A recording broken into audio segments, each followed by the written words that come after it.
राधे राधे दोस्तों। तो यहाँ पर सुबह का टाइम है। कॉलेज जो है मेरा, आज एक भी क्लासेस नहीं हुए। 4 क्लासेस के लिए मैंने इंतज़ार किया, एक भी क्लास नहीं हुआ। और मैं यहाँ पर बाहर इंतज़ार कर रही थी। मुझे लगभग 1 घंटा हो गया था। मेरा ब्लॉगिंग करने का बिल्कुल भी मन नहीं था, लेकिन फिर मैंने सोचा कि क्यों ना ब्लॉगिंग करूँ, क्योंकि बहुत टाइम हो गया मेरे को खड़े खड़े, और मैं किसी से फ़ोन पे बात भी नहीं कर सकती, कोई है नहीं, तो मैं क्या करूँ। इसीलिए मैंने सोचा चलो व्लॉगिंग करती हूँ। और यहाँ पर कुछ जलसा वगैरह हुआ था, मैंने आपको बताया था ना पिछले व्लॉग में, तो वही उसी का कुछ है। मतलब निकाल रहे थे वो सब टेंट वगैरह, और मतलब मैं बहुत लोनली फ़ील कर रही थी, इसलिए मैंने व्लॉग स्टार्ट करा। और यहाँ पर उसके बाद मम्मा आ गई थी, मतलब करीबन 40 मिनट बाद। और फिर हम लोग बस में बैठ गए हैं। एक चीज़ अच्छी हुई थी कि हमें बस ना मिल गई थी, मतलब 5 मिनट इंतज़ार किया था, उसके बाद हमें बस मिल गई थी। तो अभी हम लोग बस में बैठ गए हैं। और बस यहाँ पे बहुत ज़्यादा धीरे चल रही है, आप लोग देख ही सकते हो। मतलब इससे तेज़ तो साइकिल चले, लेकिन क्या कर सकते हैं, ट्रैफिक वगैरह बहुत होता है ना, तो सेफ़ली आराम से ड्राइवर चलाए, यही अच्छा होता है। क्योंकि कुछ लोग तो होते हैं ना, बहुत अंधाधुंध चलाते हैं, तो उन सब चीज़ों से डर लगता है। लेकिन स्पीड कम रखो, वही सेफ़ है। तो अभी हमें काफ़ी ज़्यादा दूर जाना है, मतलब हम पैदल तो जा ही नहीं सकते हैं, हमारा घर यहाँ से इतना दूर है मेरे कॉलेज से, तो इसीलिए। और मेरी हालत इतनी ख़राब हो गई थी दोस्तों बाहर वेट करते हुए। इससे अच्छा तो मैं क्लास के अंदर बैठी रहती, लेकिन मुझे ऐसा लग रहा था कि मम्मा के पास फ़ोन नहीं रहेगा आते टाइम पे, फिर वो नीचे इंतज़ार कर रही होंगी मेरा, तो इसीलिए मैं काफ़ी जल्दी बाहर आ गई थी। वरना क्लास में बैठती तो सही रहता। तो बाहर खड़े खड़े सर इतना ज़्यादा दुख रहा था कि फिर मेरे मुँह से स्माइल भी नहीं निकल रही थी व्लॉग में भी। तो मैं बहुत ज़्यादा ही मतलब परेशान होकर के खड़ी हो गई थी, और मुझे इतनी तेज़ रोना आ रहा था, ऐसा लग रहा था कि काश मैं जल्दी से घर पहुंच जाऊं।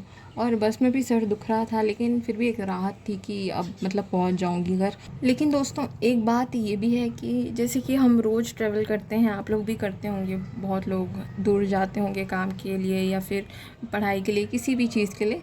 तो ऐसा होता है ना, हमें 2-3 बस बदलनी पड़ती है अगर हम पब्लिक ट्रांसपोर्ट से जा रहे हैं, ट्रेन से जा रहे हैं, तो क्या होता है कि आदत हो जाती है।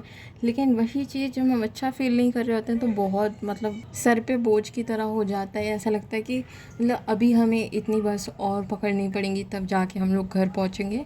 और आज डायरेक्ट आना भी नहीं था, मुझे बुक्स भी ख़रीदनी थी, तो बुक्स वगैरह ख़रीद के फिर हम लोग घर आ गए थे। फिर हाथ मुँह धोया, और यहाँ पर मम्मा शाम के टाइम पे बना रही हैं रगड़ा चाट, तो मैंने चाय वगैरह बना ली थी। और मम्मा ने तब तक अपने चावल वगैरह जो हैं बिन लिए थे रात के खाने के लिए।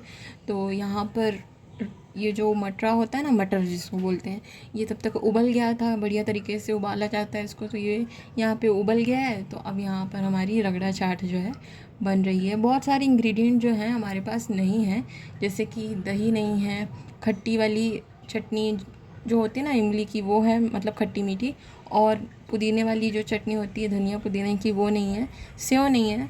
लेकिन ऐसे ही घर की बनी जो चीज़ होती है ना, बहुत दिनों बाद खाओ तो वो ऐसे ही अच्छी लगती है। मतलब बाहर अगर आप रोज़ रोज़ खाते हो, बाहर का स्वाद लगा है, तो भले घर की चीज़ अच्छी नहीं लगेगी, लेकिन हम लोग खाते नहीं है ना बाहर का, तो हमें क्या है, मतलब ये घर की साफ़ सुथरी चीज़ जो बनी हुई है, यही खाने में बढ़िया लग रही थी। तो मम्मा ने सबकी प्लेट्स में पहले रगड़ा निकाल लिया, जो उबला हुआ मटर होता है वो। और फिर उसके बाद यहाँ पर उसके ऊपर से ये जो पानी पूरी वाले बताशे होते हैं वो डाल दिया। फिर यहाँ पे डाल रही हैं मीठी चटनी, उस पर थोड़ा सा लाल मिर्च पाउडर और चाट मसाला, और जितनी चीज़ें आप लोग ऐड कर सकते हैं। प्याज डाल देंगे ऊपर से, आप लोग चाहो तो हरी मिर्च डाल लो, और स्पाइसी अगर खाना चाहते हो तो ये सब कुछ डाल करके बढ़िया हमारे यहाँ पे रगड़ा चाट जो है बन करके तैयार हो गई है। एक बार जब ये सारी चीज़ें मिक्स हो जाती हैं ना, तो खाने में बहुत बढ़िया लगता है। हाँ, कुछ इंग्रेडिएंट्स ज़्यादा होते हैं तो और बढ़िया लगता है खाने में, लेकिन कम में भी जो है मतलब सेटिस्फेक्शन था, बढ़िया लग रहा था। क्योंकि जो चीज़ें बनी थी ना वो सारी परफेक्ट थी, जो चटनी बनी थी वो काफ़ी अच्छी थी, तो जो भी बना था बढ़िया था। और खा कर के मज़ा आ गया, क्योंकि कुछ दिन पहले खाया था, लेकिन ये वाली चीज़ जो होती है ना रखी होती है, तो ऐसा लगता है कि फिर जल्दी से बन जाए। तो आज जब बनी तो बहुत बढ़िया लगा खाने में। फिर यहाँ पर मम्मा एक के बाद एक सबकी प्लेट्स लगा रही थी, और मैं सबको दे रही थी। और उसके बाद कुछ भी व्लॉग करने के लिए था नहीं दोस्तों। शाम के टाइम पे हम लोग भजन वगैरह बजाते हैं, तो फ़ोन में भजन लगा करके रख दिए थे। और अभी रात के टाइम पे ना ये खाने में बना है, मसूर की दाल है, प्याज है, और नींबू है, रोटी है, चावल है। तो बढ़िया सिंपल सा खाना बना हुआ है और मसूर की दाल जो है मेरी दाल में फ़ेवरेट है। तो आप लोग भी आ जाइए फटाफट से खाने के लिए। सिंपल सा बढ़िया सा खाना खाया और उसके बाद सोने की तैयारी होने लग गई थी, मतलब बिस्तर वगैरह जो था लगना शुरू हो गया था। जो कपड़े बाहर पड़े थे वो मम्मा अंदर डालने लग गई थी। तब देखा क्या कि बारिश शुरू हो गई थी। मतलब दिन के टाइम पे तो बादल थे लेकिन बारिश का कुछ माहौल नहीं था, क्योंकि गर्मी काफ़ी ज़्यादा थी। हुमस वाली जो गर्मी होती है वैसी बहुत गर्मी थी। लेकिन बारिश रात में हो गई तो बहुत बढ़िया लग रहा था।